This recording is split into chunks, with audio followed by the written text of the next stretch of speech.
Well, hello, I am Wes Dawson, this is Gabagool and 8, and you have landed on a very special episode, one close to mine own heart, as it is a part of me, something that I've tried to get rid of, something I've tried to hide. I felt shame, I felt guilt, but finally I realized it's something I need to live with, and this is the fact that I am a drunken werewolf. Now, I understand on the offset that may not make much sense. To those who know me, it makes every sense in the world, but allow me to explain. Now, you see, the original idea for this episode was I was going to get completely shit-faced and then record it. And the intro would be done sober, and the rest would be me testing the very limits of my human body with regards to alcohol consumption, and I wanted to see who could tell the difference. What I ended up with was I woke up at about 3 a.m. in my podcast studio, surrounded by a pool of my own vomit, wondering what I had done. Though the idea did not pan out as well as I had planned initially, it is something I'm keeping up my sleeve for future episodes, so for eagle-eyed listeners, I want to see if you can spot the swap. So alcohol can do many things. It can give you liquid courage, it can make your second cousin look much more attractive, much like a first cousin or maybe even a more direct relative. It makes you impervious to pain in some instances. It also removes all inhibitions in terms of your ability to not insult people directly to their face. But my main issue with this delicious nectar is more so that I still want to drink it as I did when I was 20, except it takes me 5 days to recuperate. So the balancing act is too much for me to deal with. Instead, this will be more of a retrospective view on my life as a drunken werewolf. Now, the reason I say that is because once I've had just enough alcohol, once I've hit that particular limit, I flip a switch, and I am an unstoppable party monster. I'm not a sad drunk. I'm not an angry drunk. I'm not an aggressive drunk. I'm like a giant kid who just wants to have fun, and everything is peachy keen unless you burst my stupid drunken bubble, and then refer to the former. So quickly, I'll just list, how's about this? My top 3 drunken injuries. Well, the first was I split the AC joint in my left shoulder. Or at least one of the bones that make up the AC joint. Anyway, I cracked something in my shoulder. Try to think of it as like any healthy child who's, ripping the arms off of a Barbie doll, trying to pop it back in that socket. Basically, that socket is what I had cracked. As recounted by my neighbors, because I didn't quite remember, I came running outside. I gave shit to the neighbors across the street saying it's not garbage day, and then I proceeded to dive headfirst into their bins to clear the bins off the side of the road. I was doing a civil service, thank you very much. In the end, I created just an injury that lasted a good 6 months before it was healed. I also managed to rip off the fingernail on my left hand's ring finger. Again, another civil service I was trying to perform as a particular sign was out of place. I wanted to remove it, bring it back to the Public Works Department and allow them to straighten it, reinstall it.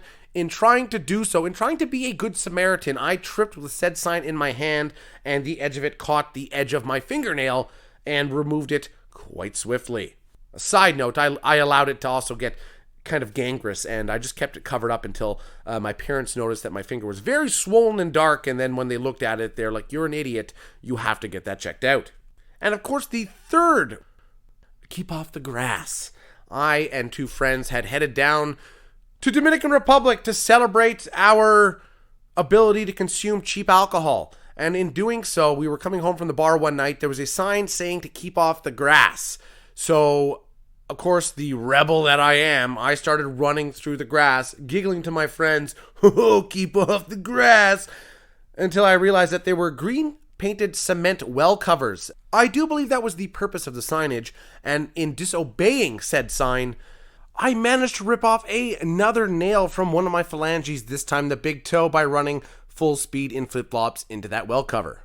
Now here's a story not involving an injury, but more so a tarnish to my unblemished reputation of the past 34 years, is when I became dubbed the window tint racist. So what happened was, after a wrestling event that we're performing on, we decided to go out. And of course, for myself, when I go out, the first step is to chug a Mickey of Jack Daniels and then head to the bar. This saves me money, it gets me intoxicated very quickly, and it makes for a all-around good time for those around me that know me and expect my crazy bullshit.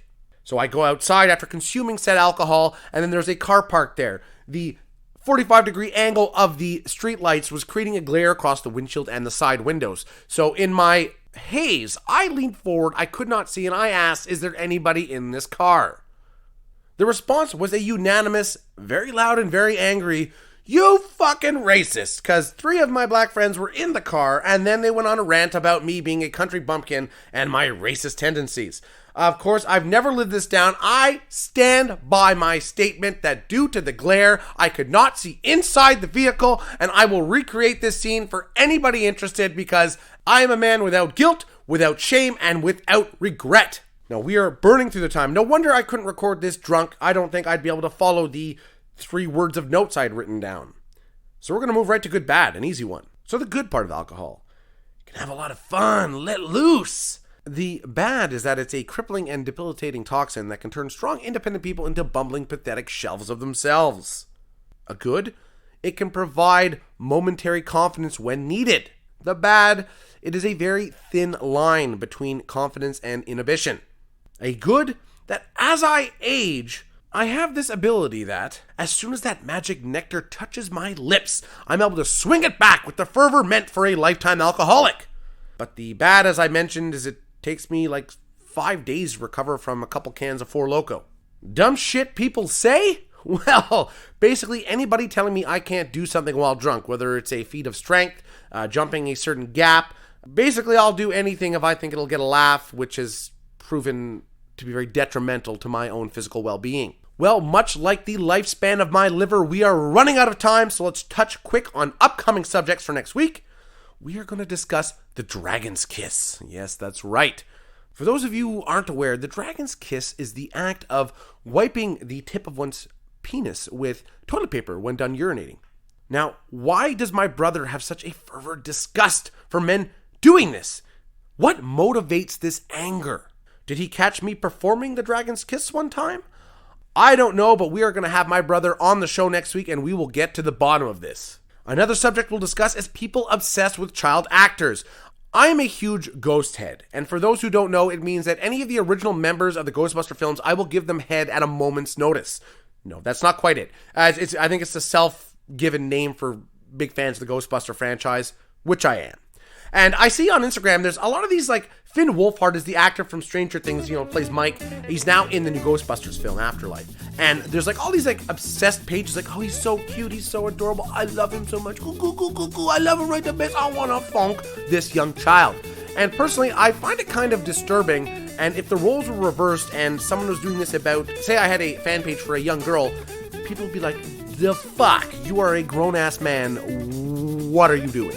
I am Wes Dawson. This has been Gabagool and 8. Thank you so much. Listen, like, subscribe, and if you're going to do anything today,